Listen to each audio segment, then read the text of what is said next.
Próximo vereador inscrito, o vereador André, com 5 minutos. Boa noite a todos. Eu quero fazer um convite especial à população de Ribeirão Preto. Amanhã, sexta-feira, a partir das 19 horas, nós teremos aqui na Câmara Municipal um seminário preparatório para a terceira Conferência da Igualdade Racial. Ele está sendo organizado pelas lideranças do Movimento Negro, pela Prefeitura Municipal e conta com o apoio da Câmara. E no mês que vem nós teremos uma etapa regional, 25 municípios estarão debatendo o tema, e amanhã é um seminário onde a administração pública terá a oportunidade de apresentar que políticas estão sendo desenvolvidas para a igualdade. Lembrando que a Câmara Municipal foi suscitada na última sessão a colaborar nas negociações entre governo e o movimento popular que tem tomado as ruas da cidade.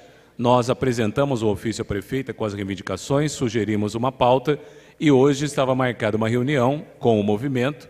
A administração informou que essa reunião não prosperou por dificuldades com as lideranças e convidou os vereadores da Câmara para uma reunião na Transerp, onde nós estivemos.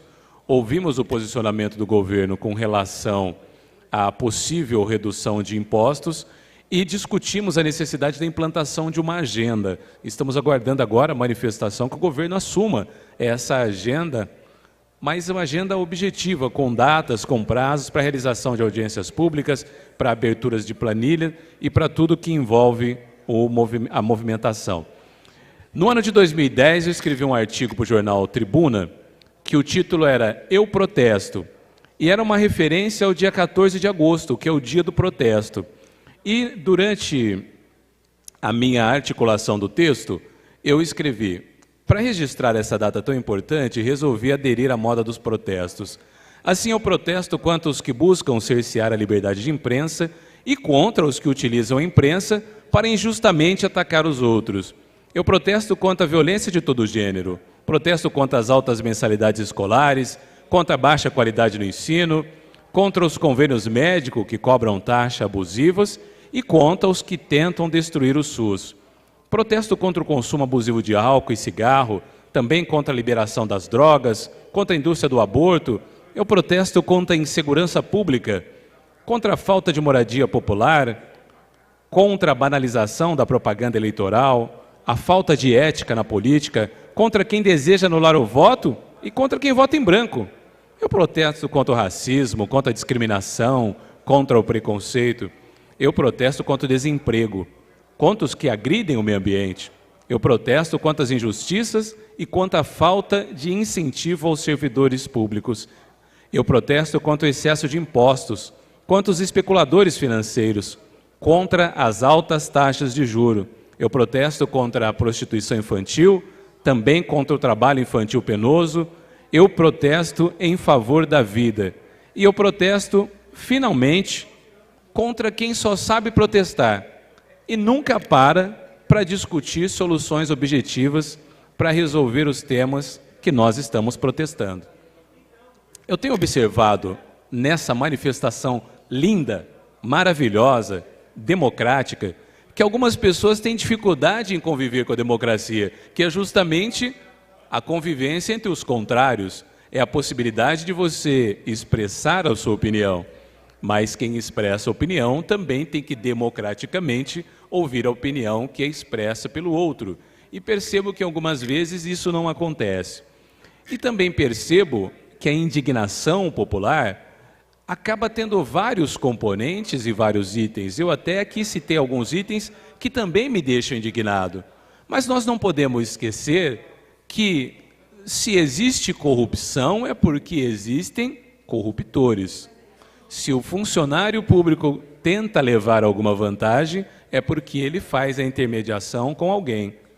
Nessa época em que todos nós estamos mobilizados para mudar o país, seria interessante também aquele comerciante que sonega impostos e que está na rua protestando, assumir o compromisso de parar de sonegar. Aquela pessoa que vende produto pirateado, produtos contrabandeados, tem que assumir o compromisso de parar de fazer. Aquela pessoa que faz o gato na net, na sua TV em casa, para furtar o sinal, também precisa se comprometer a parar. O estudante que falsifica a sua carteirinha, ou que não é estudante e falsifica para falar que é estudante, tem que se comprometer a fazer. Aqueles empresários que recebem benesses do governo, como redução de impostos, têm que se comprometer a reduzir os preços ao consumidor. Então é necessário um comprometimento nacional para que cada um faça a sua parte e faça a sua parte bem feita. Porque é extremamente cômodo eu exercer uma crítica com relação a determinado grupo social, econômico ou religioso, mas eu e o meu grupo não faço a minha lição de casa.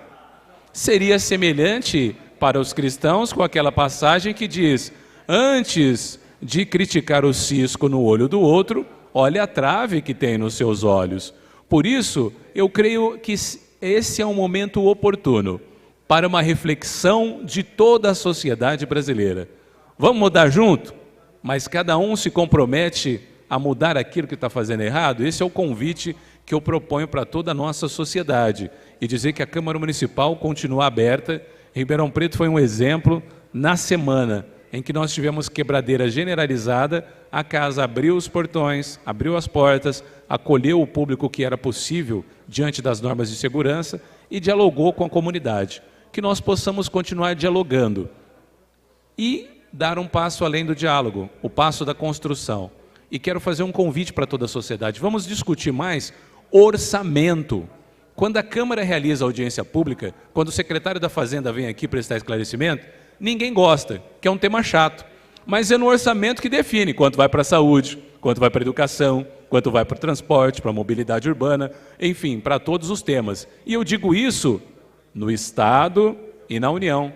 Aliás, o governo do Estado, nos últimos anos, tem feito audiência pública aqui também na Câmara e a participação muito pequena da sociedade. Então vamos juntos entender melhor, até para que nós tenhamos mais vigor e mais autenticidade na nossa cobrança, para poder indicar aonde aplicaremos melhor os recursos para fazer as políticas públicas que o Brasil tanto precisa. Muito obrigado, senhor presidente. Boa noite a todos.